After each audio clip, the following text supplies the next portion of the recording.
The death of a 32-year-old young woman in Tenali, Andhra Pradesh has sent shockwaves across not just the state but across the country. That's because Geethaanjali was someone who had very happily expressed her joy at being allotted a house under the government housing scheme in Andhra Pradesh. And subsequently, she spoke to some channel and expressed happiness that she had received certain benefits from several of the welfare schemes of the Jagan Mohan Reddy government and said that she would in fact be voting for that government. That video went viral because the YSRCP used her as a campaigner of the day, and subsequently that video went viral and then started the trolling of Geethanjali on multiple social media channels.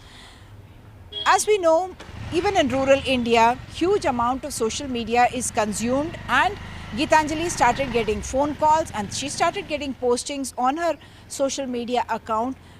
asking why she had made such statements. There were derogatory, humiliatory, very personal, vulgar comments about her, very offensive comments about her, and as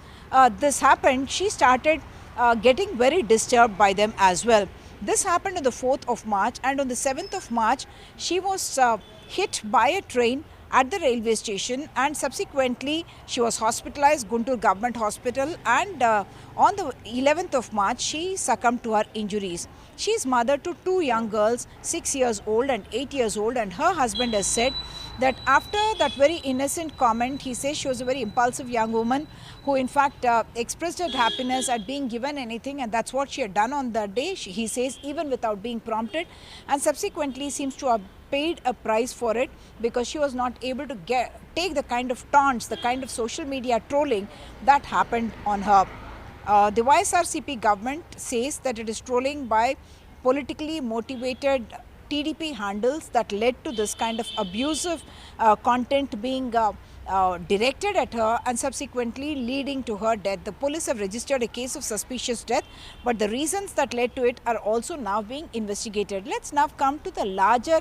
issue of trolling itself. March 12, 1989 was the date when in fact Tim Berners-Lee had proposed the idea of a World Wide Web, and from then to now, 35 years, we have come a long way, but have we really come a long way? Social media was something that is supposed to democratize the media space so that not just the rich and influential, but also others can have a voice and opportunity to express themselves and share their opinion in the public domain. And this space has been made very toxic by the trolls who have come in there, and very often women, especially women journalists, are also a target of this. And multiple times we have seen this happening, that like in the case of Geethanjali, where she was called a pimp, she was called someone who is selling herself for money, and there were other offensive comments as well, very vulgar, indecent comments as well that were directed at her. And women journalists very often suffer this kind of attacks as well in the course of doing their own job. A very senior journalist belonging to one of the leading channels in fact had faced this trolling during the Sankranti festival and subsequently also filed a police case, and cases were filed under multiple sections of the law, and yet there has been no headway made with her being told by the investigators that because they were all fake handles and there's no real person behind that, they were not able to take any action. There are 2 points here. One, this journalist herself is proposing that why can't these social media handles be allowed to be created only when they give a genuine ID, so that we don't have so many fake IDs and people, bots, who are operating and using this kind of abusive language and very offensive language, especially against women. Very often it is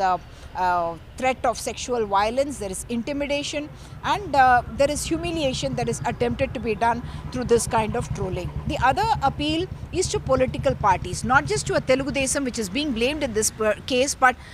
every other political party which is having its social media teams, and all of us know that it's an open secret that there are social media handles, Twitter handles that are handled by these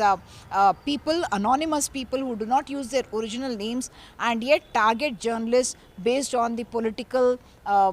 masters who are paying for them, and therefore they use that kind of offensive content to intimidate in order to humiliate those people in the public domain and try and discredit these kind of journalists. So why can't political parties take a stand that they will not allow this kind of offensive content to be used against women journalists, not just women journalists, but the larger women community as well, when they are in this public domain and space, so that the party itself comes off at least a little better off, saying that we do not support this kind of abusive activity against women.